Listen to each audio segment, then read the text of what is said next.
बिस्मिल्लाहिर्रहमानिर्रहीम इय्याका नअबुदु व इय्याका नस्तईन तवक्कल न्यूज़ के नाज़रीन अस्सलाम वालेकुम।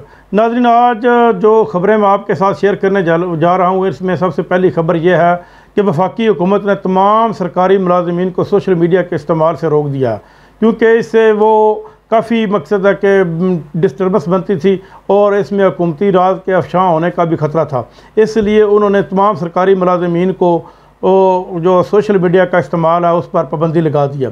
और दूसरी तरफ आज जो अहम डेवलपमेंट हुई है वो ये है कि तमाम अपोजिशन जमातें जो है एक दफ़ा फिर हुकूमत के ख़िलाफ़ मुतहद हो रही हैं और सुबह वो कराची में एक जलसा का भी इनेकाद कर रही हैं। शहबाज शरीफ भी कराची पहुंच गए हैं। वहाँ पर उसने तकरीबन तमाम सियासी जमातों जो है वो जो अपोजिशन की जमातें हैं उनके सरबराहान से मुलाकात की है, पीर पगारा से भी मुलाकात की है, सदर ममनून हुसैन के साहबजादों से भी मुलाकात की है। और इसके अलावा PDM ने एक जलसा किया है जो अजलास मुनक़्क़द हुआ है जिसकी सरबराही मौलाना फजल रहमान ने किया। मौलाना फजल रहमान ने ये दो टोक अल्फाज में कहा है कि PDM के पीठ में जो छुरा घोंपा गया है वो पीपल्स पार्टी की तरफ से घोंपा गया है। पीपल्स पार्टी ने बेवफाई की है। अगर पीपल्स पार्टी उस वक्त PDM के साथ होती तो आज तक ये तकरीबन हुकूमत जो है वो घर जा चुकी होती। लेकिन ये तकरीबन अपोजिशन की ये एक खाम ख्याली है और तकरीबन अवाम में फ़ायर करने के मुतरादिफ है। जबकि दूसरी तरफ बिलावल जो है वो अलहदा कोशिश कर रहा है, वो कह रहा है कि ये एक सिलेक्टेड हुकूमत है और ये एक रिजेक्ट शुदा हुकूमत है। जबकि बाद में बिलावल से ये पूछे कि जब आपके वालिद की हुकूमत वालदा की हुकूमत आती थी या आपके वालिद ने जब सदारत की तो उस वक्त वो क्या इलेक्टेड हुकूमत थी? तो वो भी तो एक सिलेक्टेड हुकूमत थी। आप किस तरह आप जमहूरी तरीके से आए थे?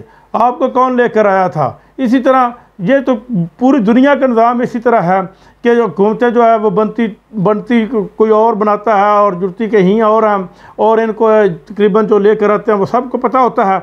लेकिन वो जो भी हुकूमतें आती हैं वो मुल्क का मफाद देख कर बनाई जाती हैं।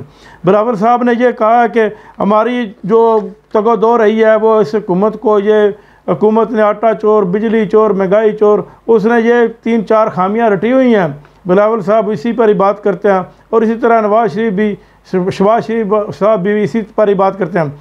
और आज जबकि फवाद चौधरी ने यह कहा है वाज़ेह तौर पर, ये उसकी बात तकरीबन 100% करेक्ट है। उसने मुस्लिम लीग नून को एक मशवरा दिया है कि आप पहले अपनी सदारत का मसला हल कर रहे हैं कि मुस्लिम लीग नून का सरबराह कौन है। नवाज शरीफ कहता है कि मैं सरबराह हूँ लेकिन वो जलावतन है। मरियम नवाज कहती है कि इसका मैं सरबराह हूँ। वो जब मंजर यहाँ पर आती है शहबाज शरीफ छुप कर बैठ जाता है और जब शहबाज शरीफ जलसे जुलूस निकालना चाहता है तो मरियम नवाज छुप कर बैठ जाती है। पहले इनको ये तो फैसला कर लेना चाहिए कि अपना मुस्लिम लीग नून का जो वो सरबराह कौन है, इसके बाद फिर आगे बढ़ना चाहिए और फिर जलसे जुलूस करना चाहिए। लेकिन ये जितने भी जलसे कर लेते हैं कर लें, लेकिन हुकूमत का ये कुछ भी नहीं बिगाड़ सकते।